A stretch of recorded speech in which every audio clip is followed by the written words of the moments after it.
All right, everybody, it is time now for Buzz with Bree, where we break down what everybody's talking about online, and you guys know I don't know that, so we got Brianna here to do it. From Beyonce's fans feeling left out to a new documentary shaking up the Astroworld conversation and a TikTok trend that's got all of us saying, who said that? Brianna here to explain all of it and more. Bree here, I don't know anything about any of these stories, That's so okay. That's what I'm here enter for. Brianna. So It's me. excited. Yes. This first one I'm shocked about. Beyonce fans are upset. I feel like that could never happen. Oh, I didn't think it could happen either, but apparently it did. It's interesting. You know, this is called Buzz with Bree, and then the Beehive, that's her fan base. Yeah. Buzz, they're buzzing, I'm telling you right now. Right. So here's the sitch. You know, she's on the Cowboy Carter tour right now. Right. It started back in April. Well, she is currently, I don't know if she's done with Paris or if she's making her way back to the States, what have you. But when she was here in the States for her first leg of the tour, it was great. It was cute. She had her daughter, Rumi, you know, Blue Ivy. We've seen her before. But when she went to Paris, June 19th, she brought up Miley Cyrus, which was great, right? It was a nice collab. And then June 22nd, she brings out Jay-Z. Now, you may be thinking, okay, what's the problem here? Well, American fans are upset. Wow, why did you bring out Beyonce, or why'd you bring out Miley in Paris? Why'd you bring out Jay-Z? Y'all didn't do anything for us. So I think they're upset that they have more celebrity guest appearances overseas. Correct. And I just find that interesting because, like you said, I very rarely see the fans mad at her. Right. Yeah. So that's interesting. But hey, they've got four more stops here in the U.S. They've got Vegas, they've got Houston, Atlanta, and one more. So we're gonna see. Maybe they bring out someone else. So maybe, yeah, who knows? If she's got 4 more stops, we can see what could happen. Maybe she's saving the best for last. I think so. You never know. So that's what's going on with the Beehive. Absolutely. Okay, something else. This is another big topic of conversation. What happened a couple years ago, the Astroworld. Correct.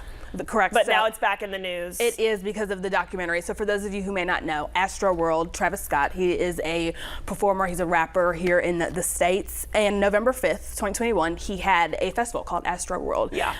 Around 9 p.m. that night, the crowd surged to the front of the stage. And by 9:38, it was labeled as a mass casualty tragedy situation, right? We had about 10 deaths, over 300 people injured. And it left a lot of debate back in the time.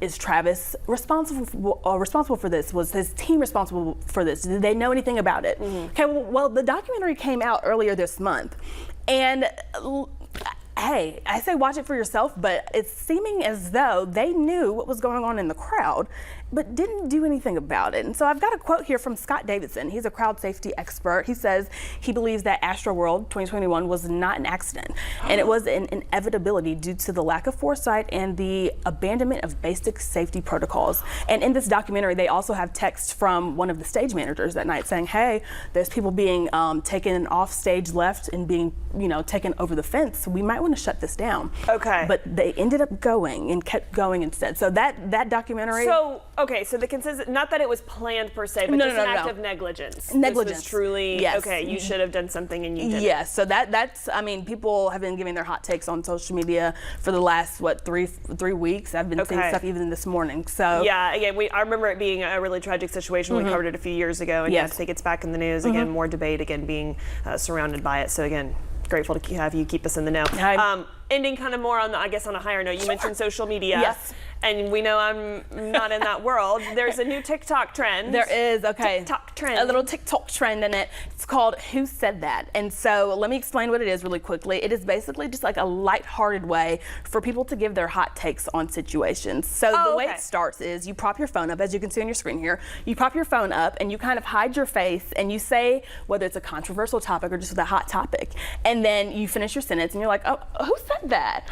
Just a way for you to get out what you need to say without getting canceled or what have you, because social media does what social media does. Don't Stop Believing is not a good song. Yeah. Who said that? And I have one here.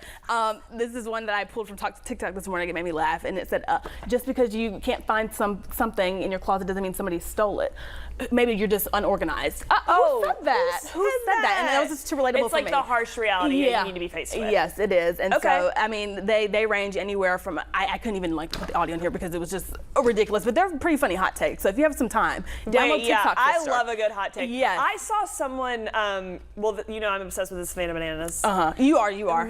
on their business card, like their email signatures, the team members have a hot take on their Do business they? card. Yeah, and I'm like, wait, we need to normalize that. Like, Oh, that's so best fun. wishes, Peyton Walker. By the way, Thursday is the best day of the work week. Hot take. Yeah. Yes, do that. Do Yeah. that. Who said that? Peyton did. Who said that? Okay. But see, here's the thing. I want to take ownership for I'm too opinionated for this trend. That's fair. Because I'm not like embarrassed to be like, oh yeah, like, December 24th is better than December 25th. I'm like, Christmas No. Eve is better than Christmas Day. Thursday's the You best trying day to of the work fight week. me on Exactly. it? We'll take it outside. No, I'm just kidding. Brianna, thank you so much, as what I do. always. Again, Buzz with Bree. She is here to keep us in the know, and we're so grateful for it as always. So thank you. Appreciate it. Keep Yes. staying in the know. And of course, you can watch Brianna on Talkin' TBL. It airs on our Facebook page, on all the socials. She does a fun little pre-show of what all is to come on today's upcoming episode, and then she also kind of recaps the previous episode if you missed TBL before. But you shouldn't, because you should watch it every single Exactly day. right. Weekdays at 11. What are you doing if not watching TBL? B, thanks. We love You're you. very welcome.